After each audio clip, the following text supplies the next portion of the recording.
What's going on, everybody? Alonzo here with GulfCoastSmoke.com, and today we're making smoked green enchiladas. Green enchiladas on their own are absolutely incredible, but today we're looking to add a little bit of barbecue flavor. We're hoping these turn out delicious. Stay tuned and let me show you what to do. We're getting our barbecue flavors from our chicken today, so we are going to season it with that good stuff, and we're going to cook this on the Traeger. The reason we're using the Traeger, I know a lot of the times you guys ask, but we're using the Traeger today just so we could cook that chicken, get that nice smoke flavor in there, and in the end, we're still going to be able to make these enchiladas. I'm going to start by seasoning down on these breasts just to get a little bit of flavor in there, just kind of massaging it, just getting it all over the place. And then I'm just going to season this whole bird.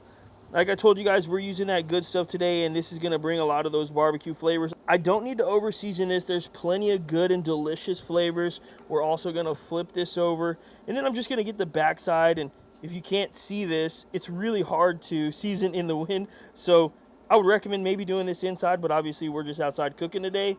Everything's looking really good. Let's get this right on the Traeger. Today I've got my Traeger Ironwood 650 running right at 325 degrees, and we're using mesquite pellets today.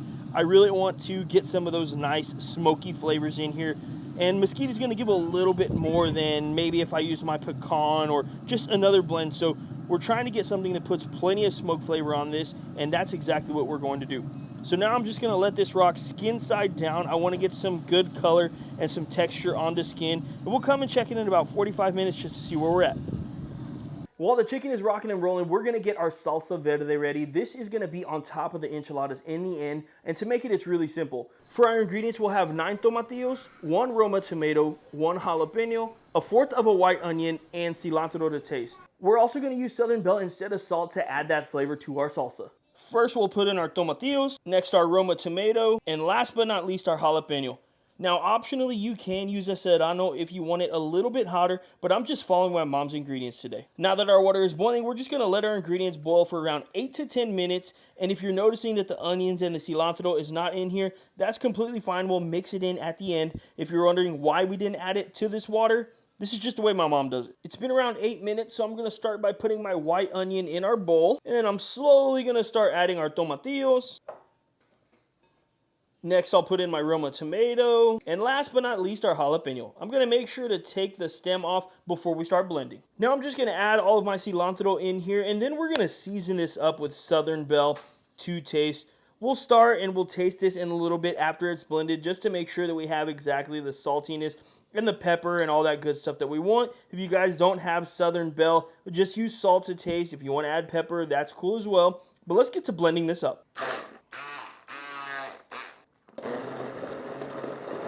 And after just a few minutes of blending, this is exactly what we're left with. It looks really good, but I do want to make sure to taste it just to make sure that it has enough salt. It's looking really good. I think it could use a little bit more, so we're going to add a little bit more Southern Belle. Just mix it up with a spoon, but this is tasting really good.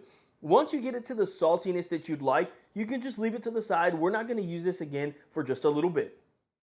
So it's been about 45 minutes on our chicken. We wanted to just get outside and see where we're at. So let's take a quick look together. I don't think it's going to be done, but I think we're probably around maybe 20, 30 minutes left. We just want to make sure that we're kind of getting everything done around the same time. We still have a few more things to do. Right when I open this, I can smell that beautiful bird. Oh my gosh. Yes, that is exactly what I was looking for. That right there, that texture, I think is just really going to bring so much flavor to this chicken. You can see the juices are completely running. I'm going to throw this back down. We'll take a quick temp to see where we're at, but I would say this is going exactly the way I wanted to. You know, honestly, the Traeger, in my opinion, cooks some of the best birds. And I just really love the way chicken comes out here. So, I mean, you'll see that we're around 138, 140 degrees. Like I told you guys, I think around 20 or so more minutes. And then we're going to be ready to rock and roll on this bird. Okay, we've got our salsa heating up. And now we're going to add some cream of chicken to it. And I'll tell you what, this has got to be one of the most disgusting things ever.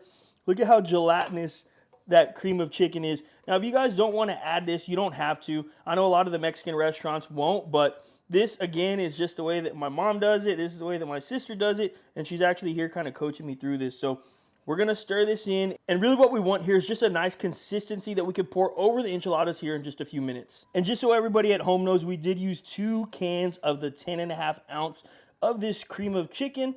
and that's gonna give us exactly what we're looking for. Last but not least, we'll put a dollop of some sour cream in here, and we're gonna mix it in. Okay, our chicken's been cooling down for a little bit, and now I'm just gonna pull off some of this skin. I don't necessarily want it in our green enchiladas, but I'm just gonna start pulling everything, and then we're gonna mix this up with the rest of our ingredients here in just a sec. But you can see that the chicken looks really good. I mean, it was cooked perfect, super juicy. Hopefully we get a lot of those barbecue flavors that I'm after, but like I said, you can see that this breast was definitely cooked to perfection. Now we're gonna work on the filling for our enchiladas, and I have the pulled chicken here. I'm just gonna hit it with a little bit more of that good stuff. Just do this to taste. If you guys wanna do salt and pepper, that's completely fine. And I have a pretty good amount of sour cream that I'm gonna put in here. And then we're also gonna add green onions and cilantro to taste. If you wanna add less, that's fine. If you wanna add more, that's fine. So we're looking for a pasty consistency here just so we could get it inside of that enchilada and it holds its shape. We don't want it to be too mushy. We don't want it to be too soft, but we definitely want it to kind of come together like a paste. And after all is said and done, this is exactly what I want to see. Now it's time to build our enchiladas, and you can see that I put some of that green sauce down first in our casserole dish just to have a little bit of layer on the bottom. Now I've got a corn tortilla here that I put in oil on low heat just for around 5 to 10 seconds. We just want to make sure that these are nice and pliable and we can fold them over. Now we'll put a spoonful of our mixture inside of the tortilla. We'll make sure that it's nice and full. Then we're just going to roll it over. We'll put this into our dish with the seam down. For the finishing touches, we're going to put some of our green sauce all over top of our enchiladas. Make sure all of your enchiladas are completely covered with sauce. And last but not least, we're going to put mozzarella cheese all over top of our enchiladas. Now this is going to go back onto the Traeger until the cheese is nice and melted.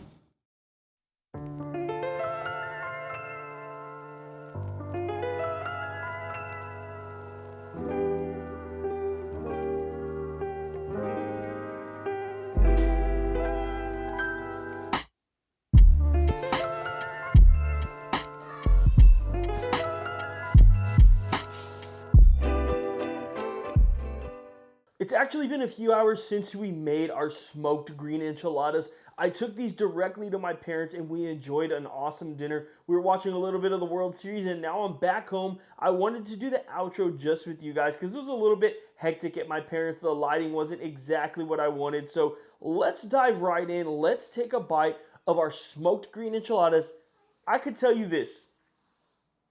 They are absolutely incredible. I did already obviously eat them and they just are out of this world, but let's take a bite on camera. Ooey gooey cheese, the salsa is on point.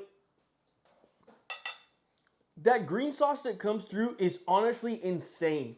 If you just make the green sauce all the way up to the cream of chicken and all the other stuff we threw in there, this makes for a great green salsa. Just so much flavor there, those tomatillos. It's a little bit spicy. It's got like that vinegar aspect of it, a little bit tangy, just tastes so unreal. And like I told you guys, these are a few hours old and they're still out of this world. The flavor is just so on point. There is a little bit to this recipe, but there's nothing wrong with putting a little bit of effort in, getting outside and cooking something great. Hopefully you guys enjoyed this video. If you did, subscribe to the channel, like it, share it with a friend. We're really trying to get to 10,000 subscribers. That is a big goal of mine. As always, you know, I noticed a few videos back, when I say as always, sometimes I get like super aggressive with it. So I'm sorry. As always. We really appreciate you guys tuning into this video. Thanks, and we'll see you on the next one.